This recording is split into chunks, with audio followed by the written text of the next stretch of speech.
Hey everyone, welcome back to Torment, Tides of Numenera. First off, I want to give a thanks to Thubert, who pointed out that in one of the transition screens, it said that you can hit tab, and it will highlight things that you can interact with in the game. So instead of just hovering my mouse around and seeing what I can possibly click on, you hit tab, and it will show you. Before someone tries to kill me. And it'll show you what you can actually click on, which is pretty convenient, because it seems like a lot of the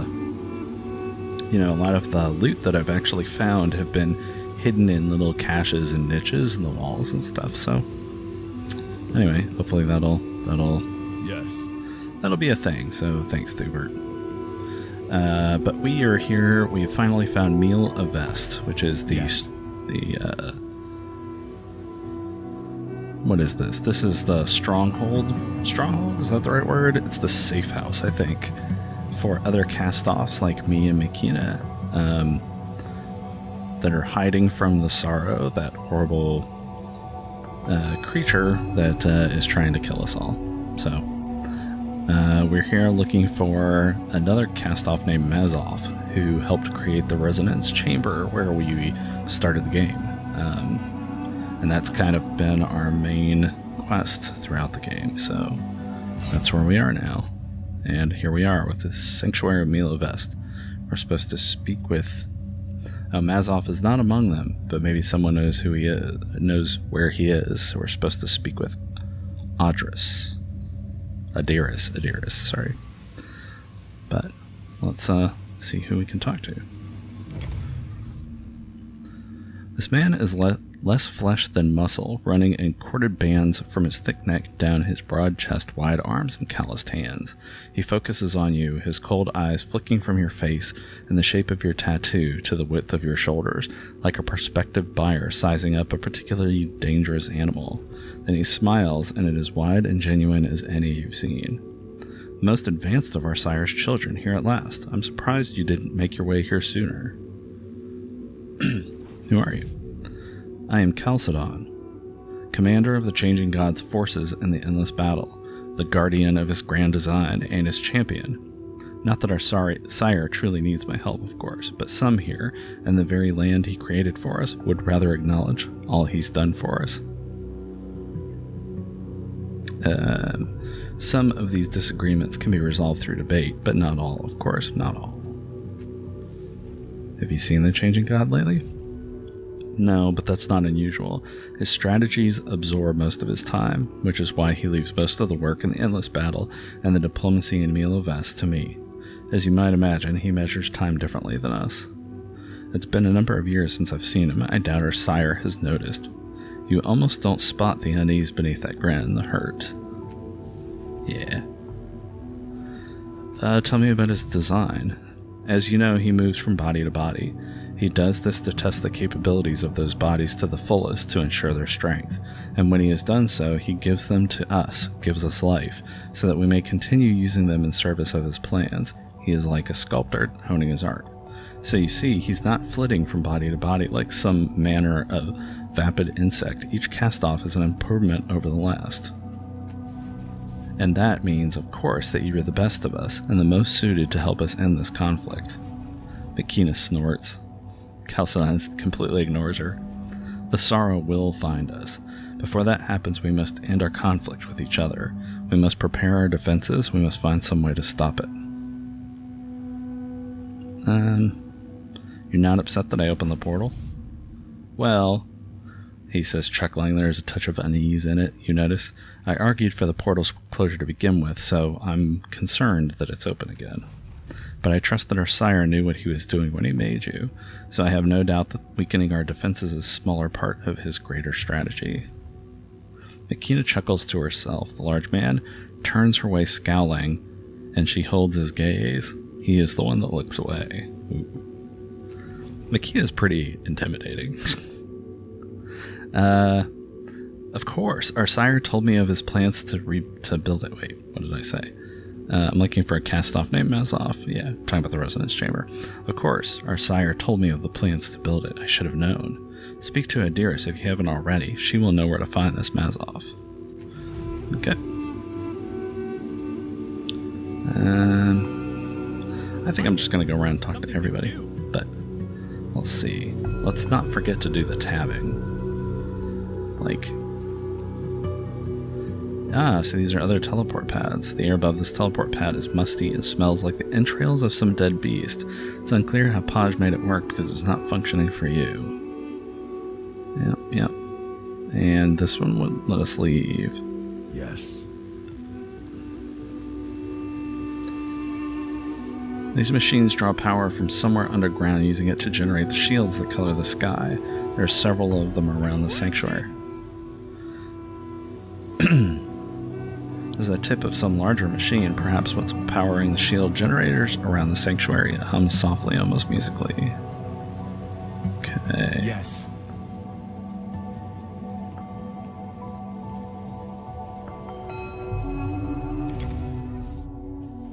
Look at this, the woman declares. Our wayward brother in the flesh. She spreads slender hands. Delicate spiderwebs of a metal thread run through her fingers, studded with circular nodes that look too purposeful to be mere jewelry. The name's Anshi, Lady Anshi, but don't let this scare you off.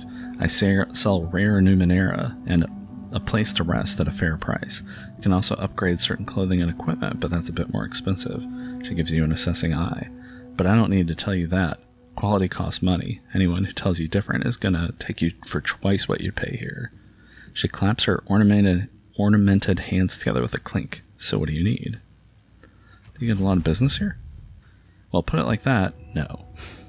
And it's not normally me doing the selling, not like I used to. In normal times, I'm treating major customers to fancy dinners, yelling at my advisors, and sneaking in the odd bespoke order before more paperwork lands on my desk. But these aren't normal times. People are saying the sorrow's on the hunt again. I don't know if it's true, but better safe than sorry. So instead of passing the time arguing like everyone else around here, I'm back to being a humble merchant. For now. You must do quite a journal. Quite a business. You must do quite a lot of business with the endless battle going on. I don't know. I don't take sides or opinions on that conflict. Bad for business sides. Are you royalty? Only in the technical sense. A few years back, I did a favor for the type of person who can spend titles out of thin air. I told her I only wanted money, but she insisted. So, Lady Anche. It's opened a few stubborn doors over the years, but other than that, I don't wave it around much. She says she doesn't wave it around much, but something tells me when you ask people to call you Lady Anche, you're kind of waving it around all the time. You don't seem upset that I open a portal. That's because closing it wasn't necessary to begin with. The shields are good enough. Our brothers and sisters worry too much, must run in the family. What are all the wires over your hands? Inventions of mine, cobbled together from parts, of course, like everything. These beauties are wired, well, not really, but you know, into my head. I use them to build and fix things that are really, really small. I've had them almost as long as I've been alive. Cool. Let's talk about those upgrades you mentioned. Sure thing, but in case I wasn't clear before, I can't do much with what you're wearing. It's pretty good as is. Your friends, on the other hand, I can help. Who needs work? Allegern. You trying to tell me something, kid? Probably. She grins, eyeing her companion. I could shore up your vest and coat, maybe. Add some lining of my own design. That'll run you 65 shens. Let's see if they're each 65. That's a pretty good deal. I'm gonna do this, but I want to see what the difference is. So, okay. So, we're gonna look at Allegern. She said she's gonna shore up his armor. It's like his vest is 1 armor 2 resistance. His coat is 15% willpower. I think those are like his 2 main things. So 1 and 2, 15%. Okay, so we're gonna talk. Let's see. Let's talk about this upgrades. Allegern. Let's shore it up. Vest and coat. Sure thing. She raises her hand. The nodes on her palm light up one by one, projecting tiny pinpricks of light into Allegern's chest. He eyes them uneasily as they race about, altering his equipment, but nods at you. Good of you, kid, he said. It was due for some repairs. Okay. Let's check that out. Actually, I probably could have just looked at it there, but, you know, why be easy about it? Okay. Oh, wow. Salagrin's vest went from 1 armor 2 resistance to 6 armor 3 resistance. And his coat went from 15% willpower to 3 resistance, 20% willpower, plus 5% melee. Oh, heck yeah. We're going to go ahead and do that with everybody. Yeah. Okay, how about Eridus? I don't need upgrades. Do I? You might. Let me take a look at your doublet and undershirt. I could do something with slits, possibly slits, maybe vents. 75 shins and more square. Yeah, let's do it. Good, hold still please. Lost 75 shins. Do I have to, he says, but offers you a smile as the threads of his clothes begin moving of their own accord. Thank you, my friend. Okay, so now he's got 7 armor and 3 resistance, 15% evasion. Nice. And Makina. Why, she says, giving you a suspicious look. I'm fine. Everything I own is fine. There's nothing wrong with a little tinkering, sister. In the right places I could fortify your hauberk, nothing major, and possibly add some shielding elements to your cloak. It shouldn't cost more than 60. Yeah, let's do it. Gladly, she says. The assassin twitches and glares at you as her armor remakes itself. If this kills me somehow, I'll find a way to take you with me. She bites her lip, and thanks. Thank you. Okay, so 4 and 4. And 2 resistance, 15% evasion, 20% willpower. Nice.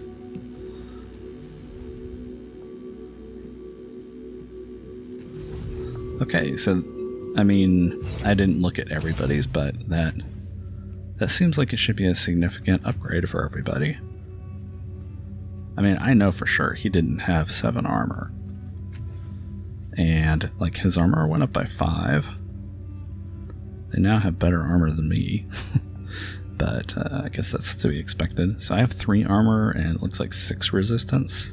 Oh, yeah, it tells me right here. Where am I getting that other 2 armor? That must be from a skill or something.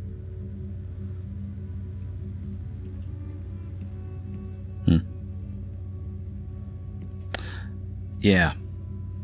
So, you know, in all those combats we just did, I had 60% evasion, which means that they should have like minus 60% chance to hit me, but it sure didn't feel that way. It felt like they hit most of the time. Makina's even harder to hit. Well, she is now anyway. Interesting. Okay, cool. Let's see what else she's got. Let's say I needed a place to rest. It'll cost you 110 shins. No. I think we're actually pretty rested up, but... and then can I look at your Numenera? Sure, look all you want. Okay. So we've actually got some...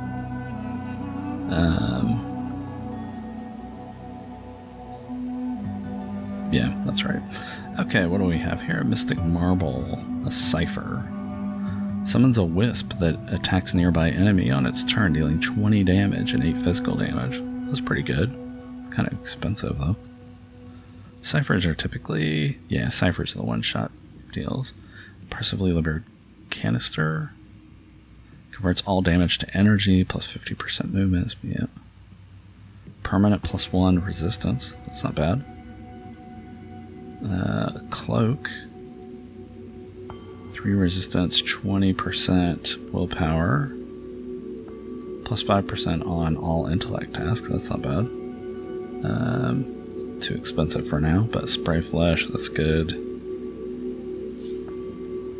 Vareth, it is 1/2 of the artifact known as the Shadow Ring. I wonder... oh, yeah, this is the other half of the... we've got the other half of this ring.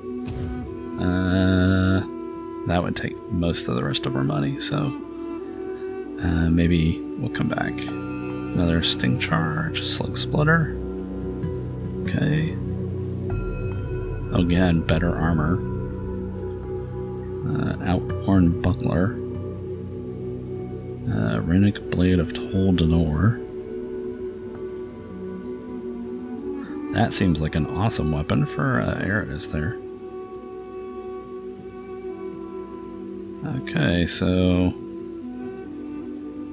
lots of a bonded artifact that would give you +1 persuasion.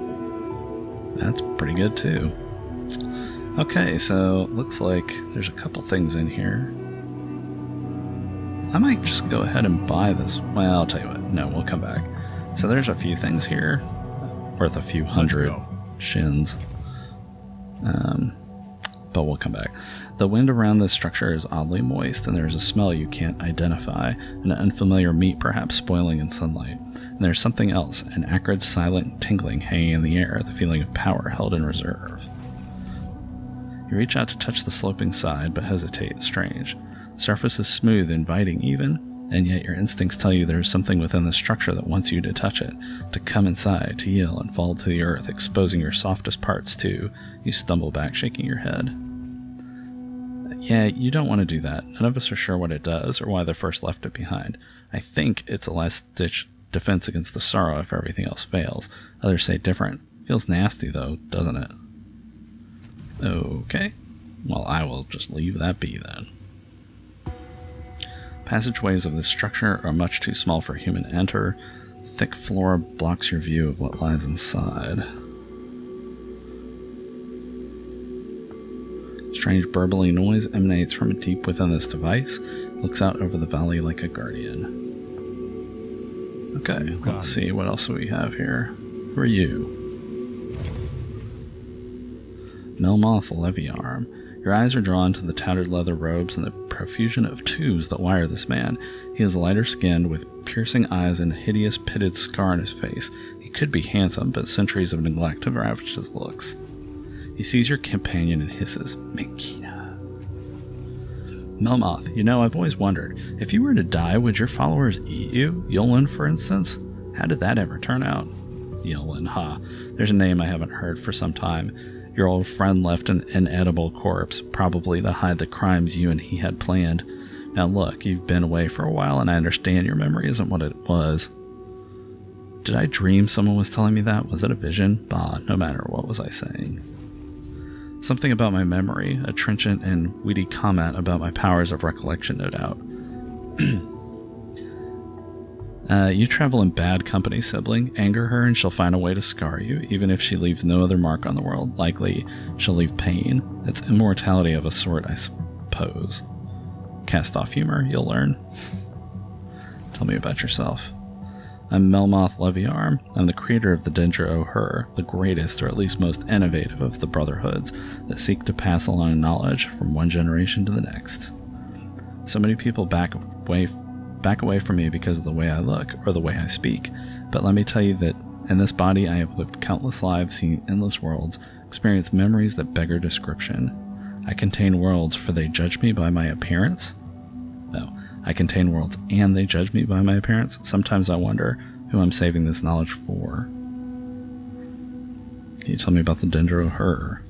They call us the Eaters of the Dead. We take the knowledge from their fading flesh. Every life flickers and dies, and when knowledge disappears, the world grows darker. The rain of death washes away experience. I want to preserve. Each of the Dendra is a library of experience. Every life that vanishes is a loss. Every person living has a story. The secret keys of history hide here. I want truth, I want exposure, I want knowledge to live. With your acquired knowledge, you must have a unique outlook on this endless battle. A waste of life and criminal waste of knowledge. The weapons being discharged are lost to us forever. Each life gone is an experience that will disappear into the mists of eternity, snuffed away, forgotten, never to be seen again. Our sire sought to cheat death to stop that kind of waste. It is beyond my reasoning why he'd allow the endless battle to continue. Can you tell me about the other Castoffs here? They're idiots and fools. They think their shields can protect them from their sorrow forever. I came here to retrieve some research, and every time I come here, I think of how much knowledge is in the minds and bodies, and I wish they would just die already so I could gain access to their wasted experiences. On the other hand, they're the closest I have to peers. Gods, what does that say about me? I'm looking for Mazoff. That useless tinkerer? Why? I need him to fix a resonance chamber. A resonance chamber? I remember the term, something about the building of it. Crystal? Ugh, the particulars escape me, but Mazoff would be the one to fix it. Too bad he's not here. Try asking Adir's. Don't eat anything I wouldn't eat. That's funny from somebody who eats people. Okay, what's this? So we got buildings. Okay, here's a dearest. I'll remember that. Even among all your siblings in Miel Avest, this woman is remarkably beautiful. Clad in a robe of myriad colors, she carries herself with distinct grace and ease. Her skin is dark brown, her hair a rippling midnight black. Her violet eyes blaze momentarily as you approach, and she holds up a hand. Her voice is musical and sweet. You are most welcome here, brother. I am Adiris. I am the peacekeeper of Miel Avest. Word of your birth and exploits has reached us here already. News travels fast in the Castoff world, and I'm sure you've already seen. I know your desire to speak to Mazoff. I've even heard a rumor that you can alter the past, that you restored Makina. This is strange to me, for I have two memories on the subject, one in which Makina is whole, as we know her now, and another in which her mind is incomplete. Perhaps my mind is the one that's incomplete. I remember it, Adiris. The attack on the Cold Village where Paj destroyed my friends. You remember that? And another timeline Tosh used his mind wipe on me. He filled my mind with holes so I wouldn't remember, and he ruined my life. I tell you that my memory of that time has changed. I'm whole again. But how do I know that our newest member hasn't simply used a different form of mind control to give you false memories? I have a mirror caster here in which Mazoff is said to appear, but I do not wish to expose him to the dangers of an untested psychic. I have some limited psychic ability myself. If our new friend will allow me, I would examine your mind for the truth.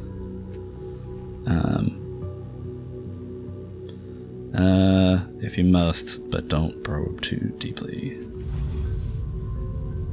This will take a moment. She places gentle fingers on your forehead and you feel a swirl of color thrill your innermost core.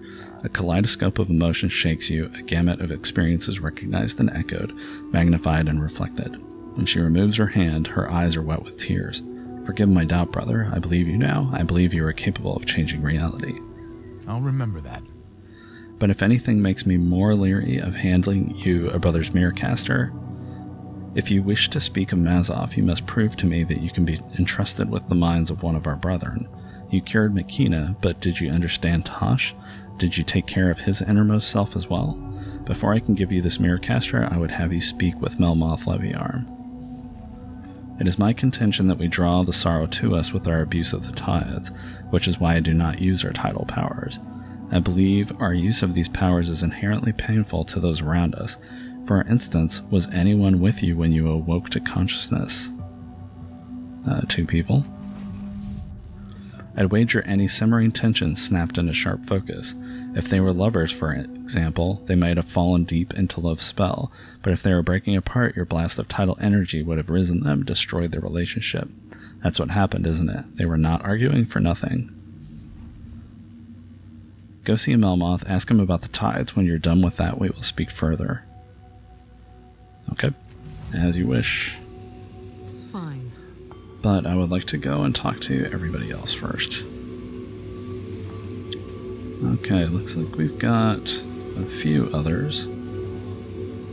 Who's this? Ukashai. This slim Castoff looks to be in his late teens. He carries an odd-looking device that resembles a scorched circle, and it's not hard to draw the connection between it and the red mark of a recent injury that travels along his forehead and under his hair. Man seems confused, hesitant, as if he has so many questions that he isn't sure which to ask first. I want to ask, I'm not sure. He gives a shaky smile. I want to ask you a lot. We all do. Makina says, I don't know him. He's a newer Castoff, at least within the last century. Looks like he's been worse used than the rest of us. What did you mean when you said we? He blinks hard at your question, twisting the blackened circlet through his hands. I once fought in the endless battle. Fought this in a great giant clay hand, trapped in a half-shattered block of stone. I took it, put it on. I saw darkness, knew I was inside the owner of that hand, a clay automaton in prison, knew I could control it. I did, broke it free from the stone, used it in service of our sire for many years, thought of it as my armor. Then a war construct collapsed on the automaton, crushed it, and the crown burned. I remember screaming, then 100 voices in my head, arguing with each other, shouting, fighting. The automaton wasn't armor, it was a container for gods. What do you mean? My armor wasn't a tool, it was a locked chest with a hole inside, a deep hole full of terrible gods. I wish I could help. He nods glumly, then blinks again. What kind of questions did you have for me? You forced our way through our portal. It kept us safe from the sorrow. Now it's open. You were reckless. You've exposed us, maybe killed us. I don't want to die. You need to tell me how bad it is, and I need the truth. Have you seen it? Have you seen the sorrow? Yep. I knew it. We're running out of time. Now listen, this is even more important. Have you abused the tides to change things, to influence people? Very little. It doesn't matter. It'll find you. Every use of our power draws it like a fire in the sky. You should leave. Maybe it'll follow you and leave us alone. Did you have more questions? No, I don't. You should go. Go before it comes for us. Nice. All right.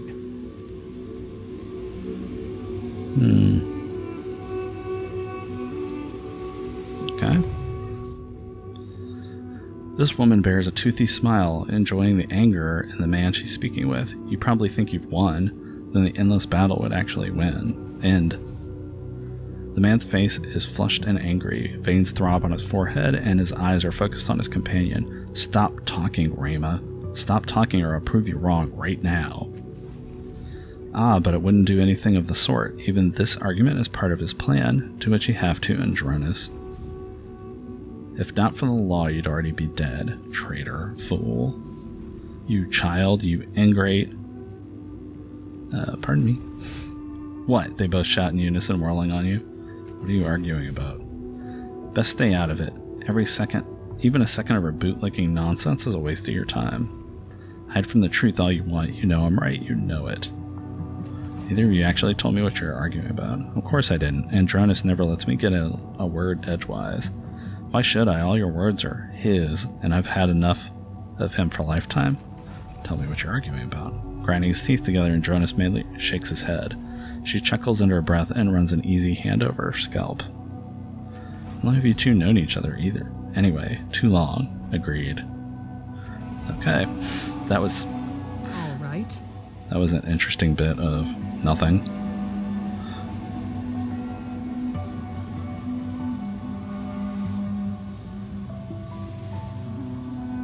Done. Okay, so we got some buildings, more random cast-offs. Finally, something to do. Okay. What if I'm wasting immortality? Honestly, how can you waste immortality? This monument tapers to a narrow point. From a distance, the obelisk appears several meters tall, but when you stand at the foot of it, some kind of optical illusion makes it look as though the obelisk keeps going, rising narrower and narrower into the wide sky. Touch it. The moment your fingertip grazes the dagger-like stone, your mind is seized by cold fingers and hurled high into the air. Shreds of cloud wisp past. Stars streak by you and are lost in the void. Ahead, a light blooms, threaded with silvery ribbons of time. You plunge into the light and a vision of the future unfurls. You see yourself asleep, bundled in blankets, snoring loud enough to tear holes in the sky. Also, you're drooling. The prophetic light fades, leaving you standing before the obelisk once more. You study the monument, frowning. Though the vision felt true, it hardly seemed to have been worth all that effort. Perhaps touching it again will yield different results. Let's try it again. See yourself staring mournfully at a half-eaten bowl of stew. It certainly looks good, but judging by your future self's expression, it was an utter disappointment. You find yourself watching the horizon with a thoughtful expression. No, wait, it's just a sneeze.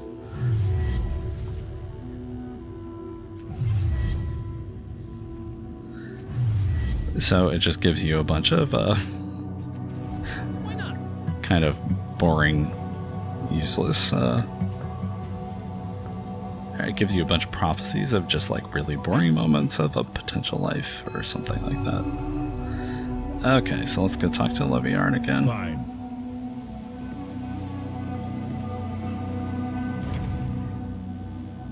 Oh good, you've come back to bedevil me again. Adiris told me to come speak to you about the tides.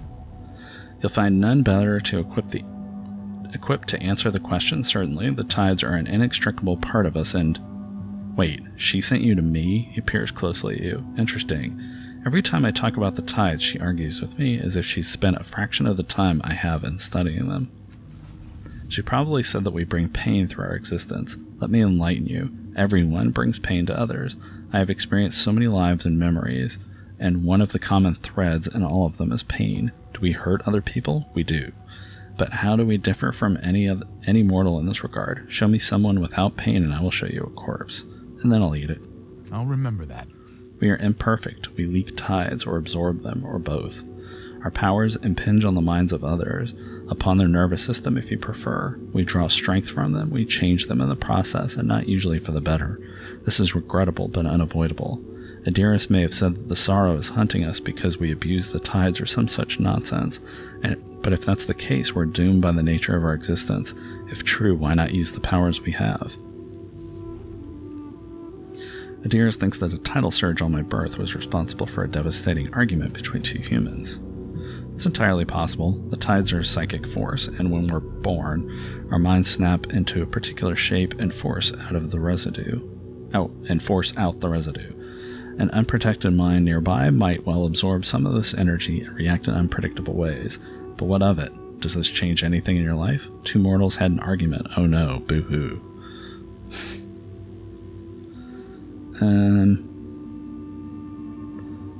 Okay, why do you think the sorrow pursues us?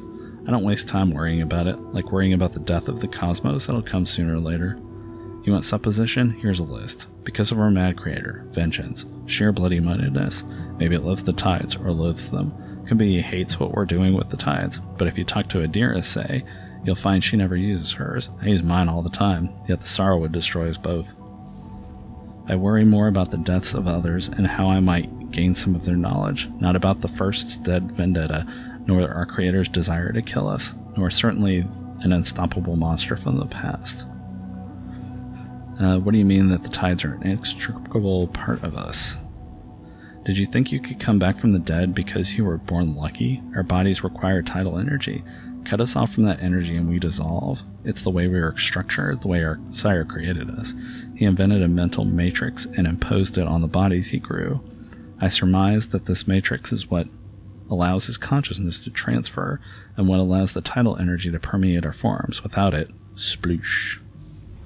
But we have an advantage of being able to draw on this power for our own uses.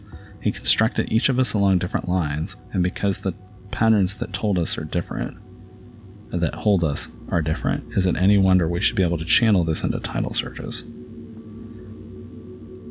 Okay, what are the tides? Where do they come from anyway? You know they're a psychic energy field. They pervade the greater sage's protectorate, but the pockets of tidal activity are localized in the ninth world. That suggests that they're a natural force, though they're artificially induced. Civilizations have risen around their use, and civilizations have fallen. Odd thing, I have to decipher the accounts of those times, but the creatures that made them are strange.